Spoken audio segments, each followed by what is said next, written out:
Là, écoute, il y a du bolet là-dedans. Là. Quand c'est la bonne saison, la grosse saison, là, quand la fructification est là, les conditions idéales sont réunies, là, je me penche dans ma forêt, là, puis je vois des bolets à perte de vue. Ah, oui. Ah oui, c'est assez impressionnant. Ça, c'est un secret que tu gardes, ces endroits-là? Ben moi, c'est une forêt école que j'ai. Okay. Je l'ai appelée comme ça et j'emmène, parce que je fais des initiations aux champignons forestiers, donc j'emmène tous mes élèves dans la forêt école.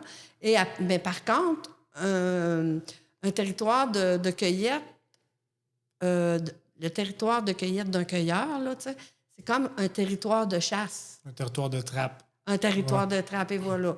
Fait que moi, tout le monde sait que je cueille là. Je les amène, tous les gens qui font l'initiation avec moi. Ils respectent sur mais je leur dis que je ne vais pas les revoir là. Sinon quoi?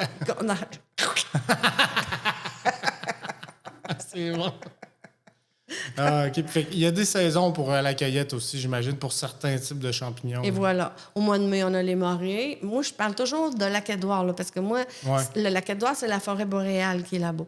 Donc, au mois de mai, on a les morées. Après ça, vers la fin du mois de juin, on a les... je parle des sortes les plus gastronomiques. Okay, et qui se vendent le mieux dans les restaurants, puis qui se mangent, qui sont plus bonnes. Après aussi. Ça, dans le bout de la Saint-Jean-Baptiste, on a le pleurote du peuplier. Après ça, les bolets commencent à sortir. Puis le gros de la saison là, commence en ce moment. Là, là s'il peut pleuvoir un peu plus, là, ça va aider. Ouais. L'année passée, c'était une saison extraordinaire. Il pleuvait la nuit, il faisait beau le jour et chaud.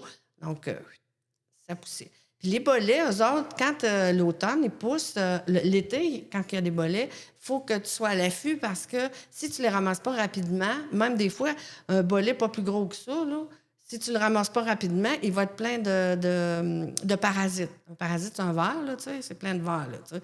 Là, tu trouves les champignons, il y a du monde là-dedans, là, tu sais.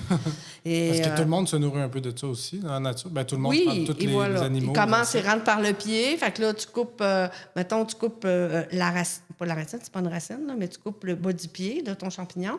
Ensuite de ça, ben, tu regardes.